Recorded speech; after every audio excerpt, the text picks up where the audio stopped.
And welcome back to Washington Commanders Insider. Today, we're talking about rookies for the Washington Commanders, and we're talking about who is going to have the biggest impact in year one for the Washington Commanders. And so before we jump into it, I first want to remind you to hit that subscribe button, just like Jane Daniels is going to be hitting Terry McLaurin and Deebo Samuel for lots of touchdowns this upcoming season. And so in exchange for hitting that subscribe button, I'm going to give you nothing but daily content around the Washington Commanders. And so make sure you hit that like, you hit that subscribe, and you join the Washington Commanders Insider family as we talk nothing but Washington Commanders football. And so with that being said, let's go ahead and jump into the content today. And so we are looking at which rookies will have the biggest impact on the Washington Commanders in year one. And we're looking at the players that the Washington Commanders drafted. And so we're not looking at the undrafted free agents and players that they have invited over to the rookie mini camp coming up. And so starting with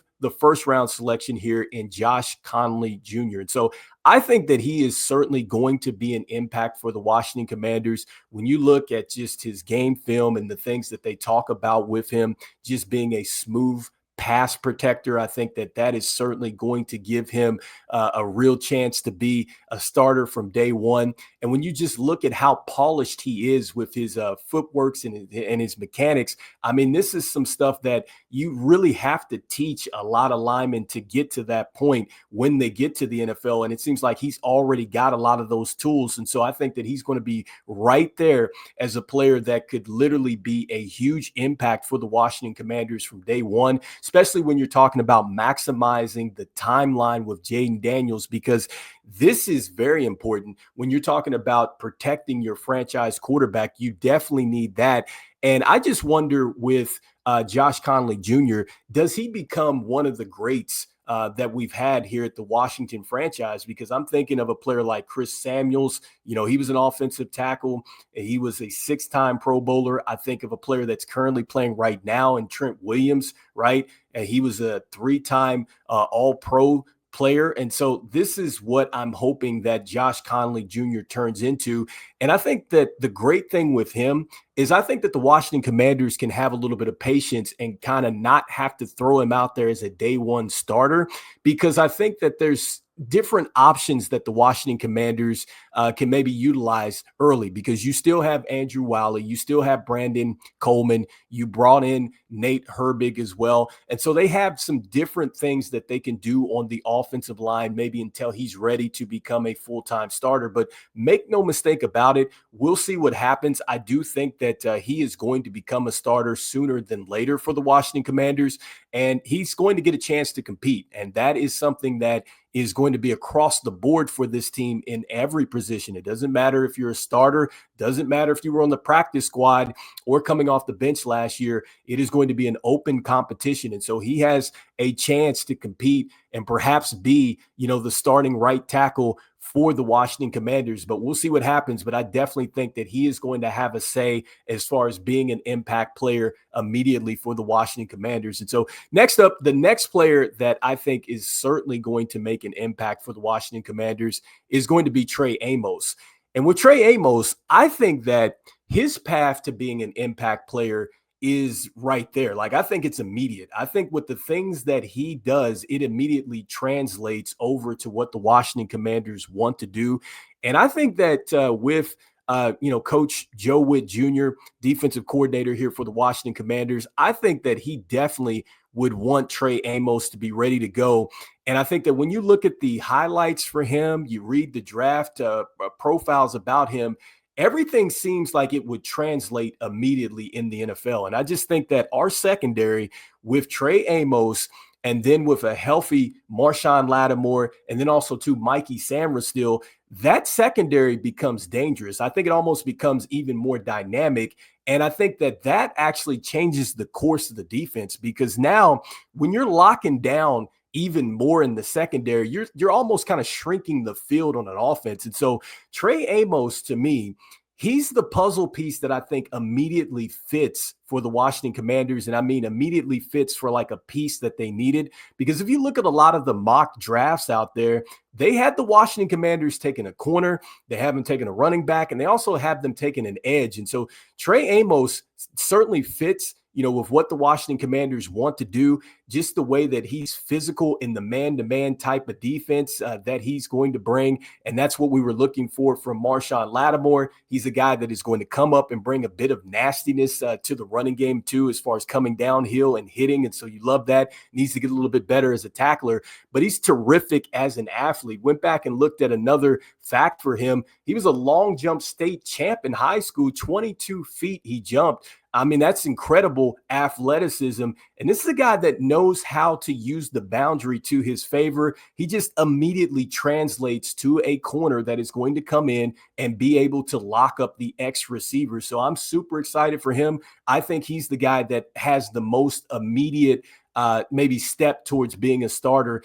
And I don't know if he's going to be one of the greater, or one of the best corners in the franchise history. And I mean, that's saying a lot. Like, I would love to see him, be in there with the Champ Bailey and then Darrell Green. I mean, those guys were exceptional players, but you hope that he has that skill set to become that. But I definitely think he's going to be great for this Washington franchise. So look for him to, I think, be a day one starter immediately. But we'll see what happens, when the rookie camps start. And then also, too, we'll see what happens when training camp starts as well. And so next, we're going to be looking at the player that I think he's not going to be a starter in year one, but I definitely think he's going to be an impact for the Washington Commanders from day one. And so that player is going to be, I think it's Jaylin Lane. I think that he is going to be the player that is going to be an impact without having to start. And I think that when you're talking about being an impact without being a starter, he's going to be the special teams ace. I think that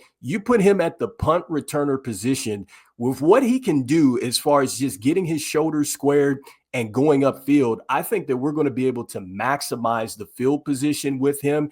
And I do think that even if he's not a starter, I think he's going to have a huge impact on what the Washington Commanders do offensively, because I think that Cliff Kingsbury is going to be able to throw in some packages for him and sub him in occasionally. And I think he's going to get some chances to make some big time plays.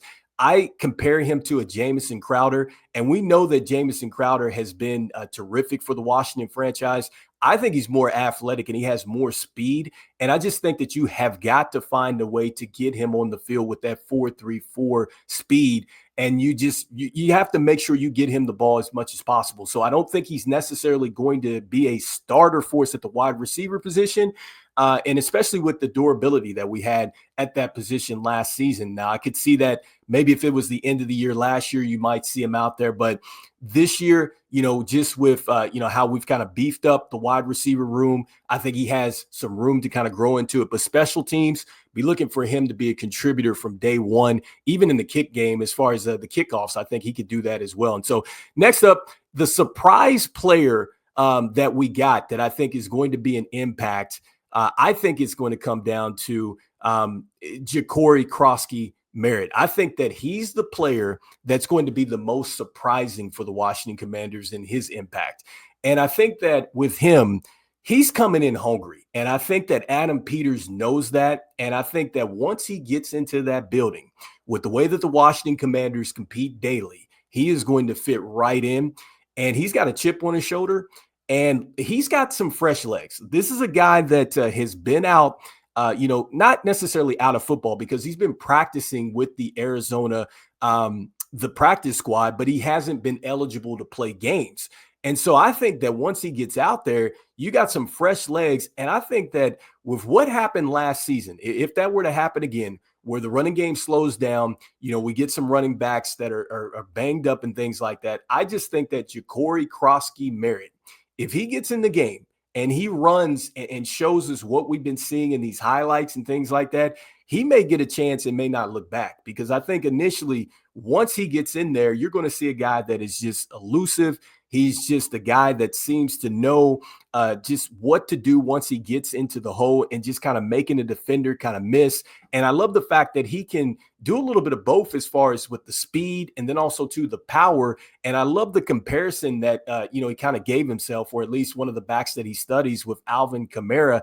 I definitely see that. And so a lot of the mock drafts out there had the Washington Commanders taking a running back this was probably you could look back and say this is probably the steal of the draft. I really do think that that's a possibility. And so look for him to be the impact player for the Washington Commanders. That is a huge surprise, not just for the Commanders, maybe for the entire NFL. And so we'll see what happens there. And so next, as far as an impact is concerned about, one of our later selections here in Kain Medrano, he was the 6th round selection. And so I think he's going to be an impact as a situational player. I could see him maybe when we get into some third and long situations with the way that he's able to cover. I think that you throw him out there and you allow him to maybe, do what he does as far as being a playmaker, running sideline to sideline. He has definitely that type of speed. I do think that he's probably going to have to refine some stuff, but special teams and definitely maybe being in those packages